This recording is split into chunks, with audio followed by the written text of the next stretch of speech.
به ونتوكل عليه ونعوذ بالله من شرور أنفسنا ومن سيئات أعمالنا من يهده الله فلا مضل له ومن يضلله فلا هادي له ونشهد أن لا إله إلا الله وحده لا شريك له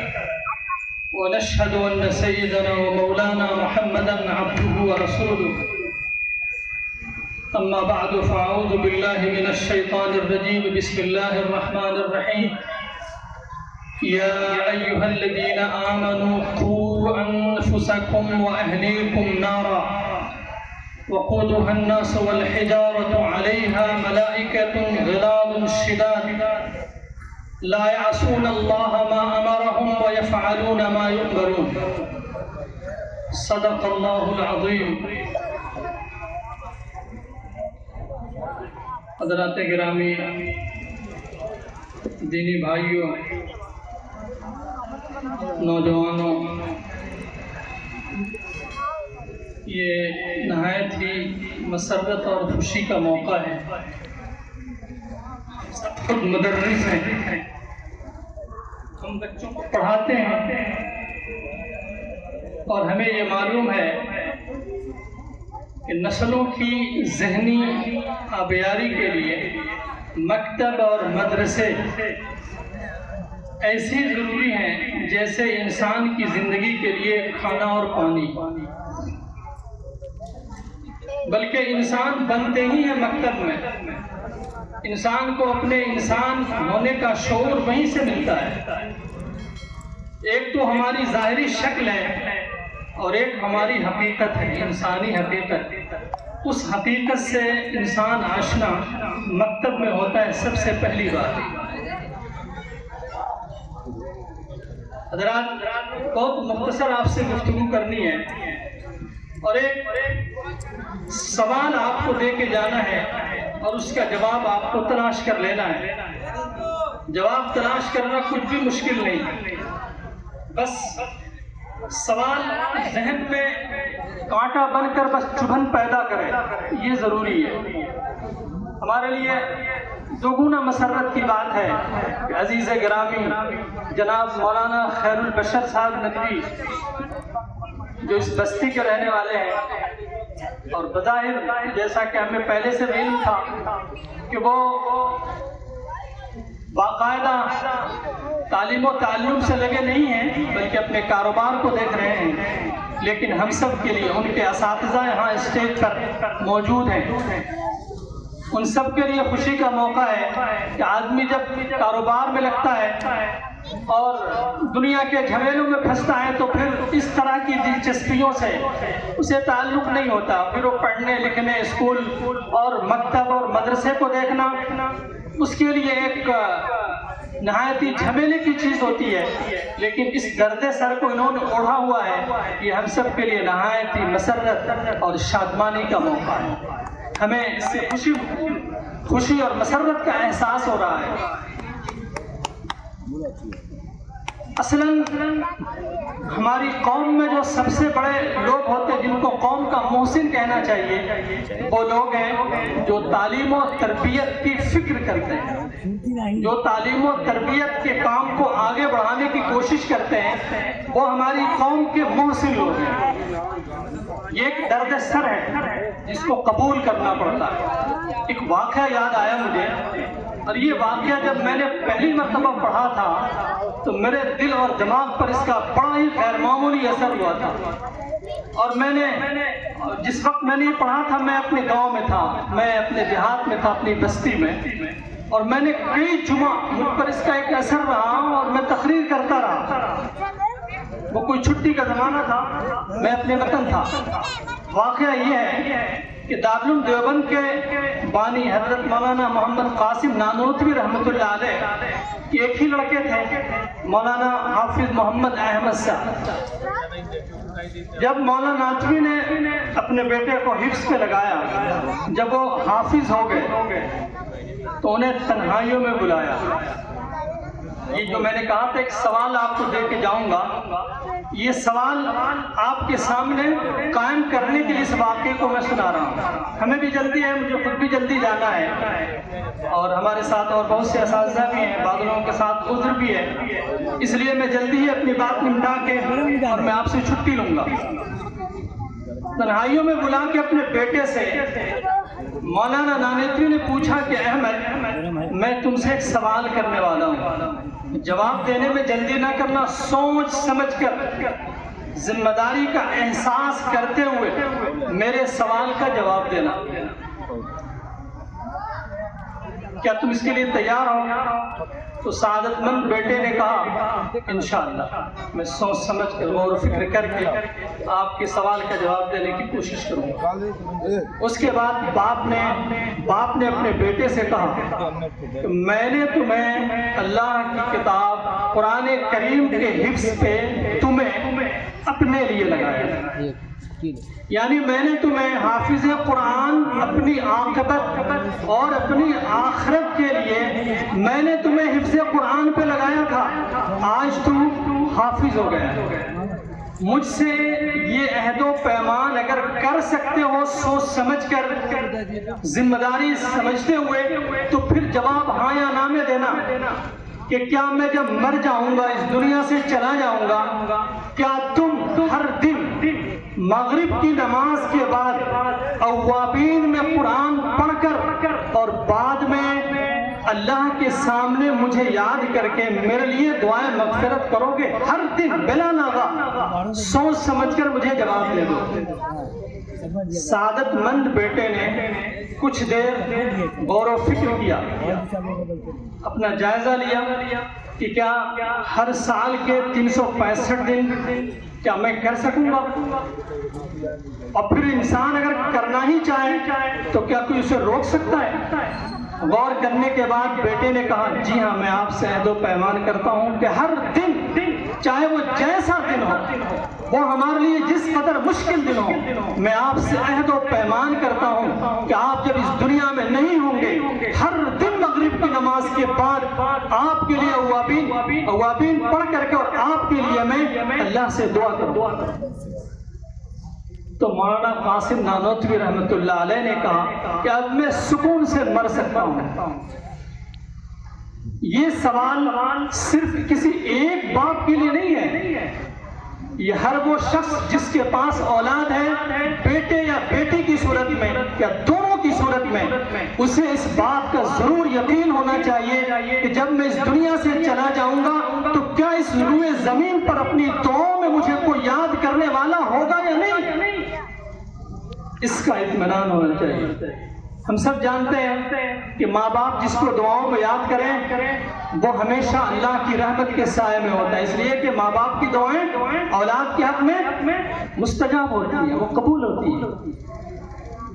لیکن کم ہم میں سے لوگ جانتے ہیں کہ وہ ماں باپ جس کو اس کی اولاد دعاؤں میں یاد کرے وہ دعا بھی مستجاب ہوتی ہے۔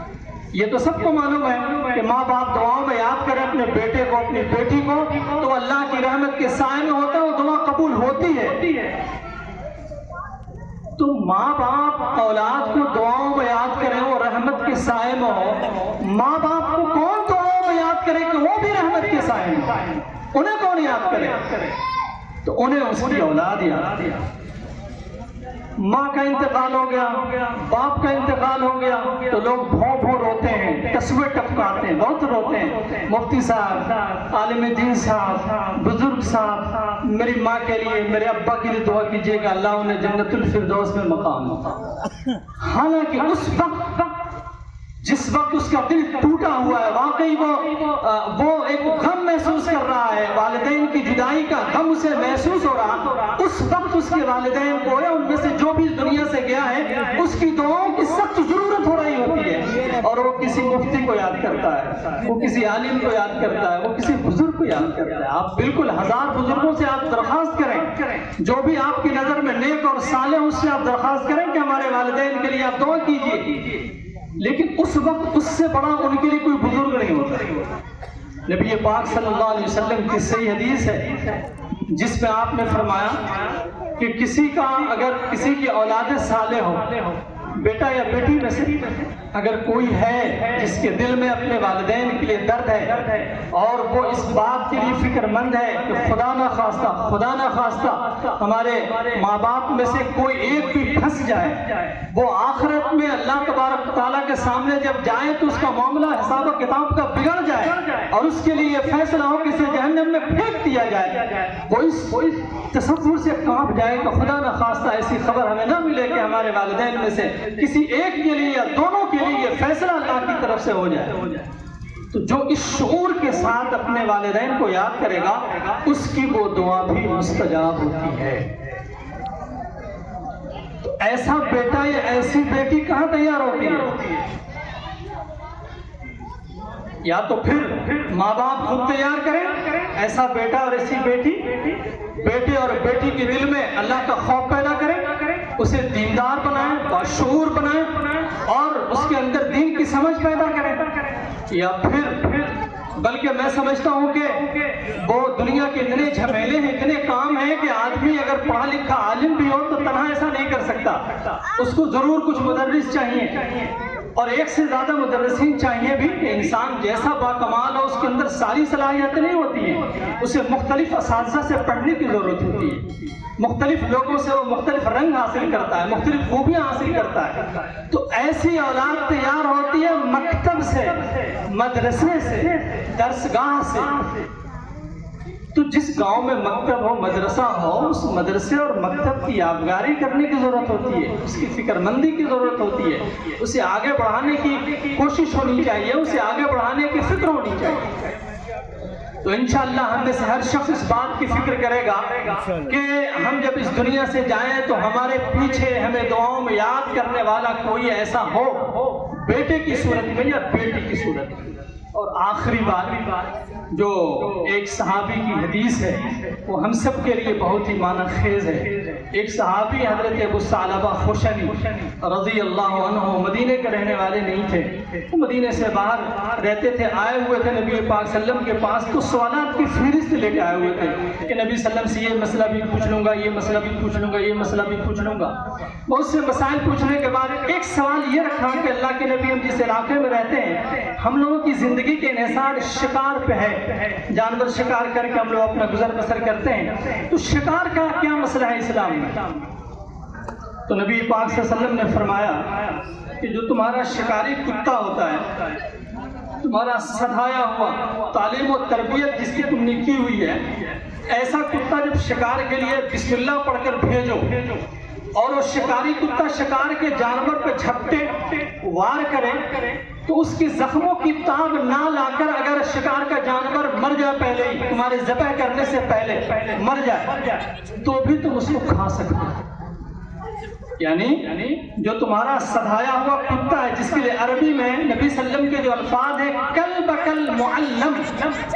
تیرا وہ کتا جس کو سکھایا پڑھایا گیا ہے، جس کی تم نے تربیت کی ہے، تیار کیا ہے، شکاری بنایا ہے، وہ تمہاری بات سمجھتا ہے، جب تم کہتے ہو جانے کے لیے جاتا ہے، روکتے ہو تو رک جاتا ہے۔ ایسا سمجھدار پڑھایا ہوا سدھایا ہوا کتا جب بھیجو بسم اللہ پڑھ کے شکار پہ اور اس شکار پہ جھپٹے زخمی کر دے، ناخن مار دے اور دانت جو اس کے ہیں وہ چبو دے تو اس کی تاب نہ لا کر مر جائے، اگر تم وہاں نہ پہنچ سکے، ذبح نہ کر سکے، پھر بھی تم اس مردار شکار کے جانور کو کھا سکتے ہو۔ ہمارے اور آپ کے سامنے زبردست اس کے اندر عبرت کا سامان ہے۔ کتا کسے کہتے ہیں؟ کتا ایک ناپاک جانور ہے، اگر آپ کے کھانے کے برتن میں منہ لگا دے تو آپ کو تقریباً 7 بار دھونا پڑتا ہے تب جا کے پاک ہو۔ آج کل کی میڈیکل سائنس بھی کہتی ہے کہ بہت ہی ناپاک اس کا منہ ہے، اس کے منہ میں اتنے جراثیم اور وائرس ہوتے ہیں کہ ایک بار میں پانی سے آپ دھوئیں تو جراثیم ختم نہیں ہوتے، بار بار یعنی 7 بار کے بعد جا کے اس قابل ہو۔ لیکن یہ اناڑی جاہل دیہاتی کتے ایسے ہوتے ہیں، لیکن ایسا کتا جس کو کوئی معلم مل گیا ہو، جس کا کوئی مربی ہو انسانوں میں، جس نے پڑھایا ہو، سکھایا ہو، سدھایا ہو، تربیت کی ہو، تو وہ کتا ایسا ہے کہ وہ منہ لگا دے اور زخمی کر دے جانور کو تو اس کا وہ جانور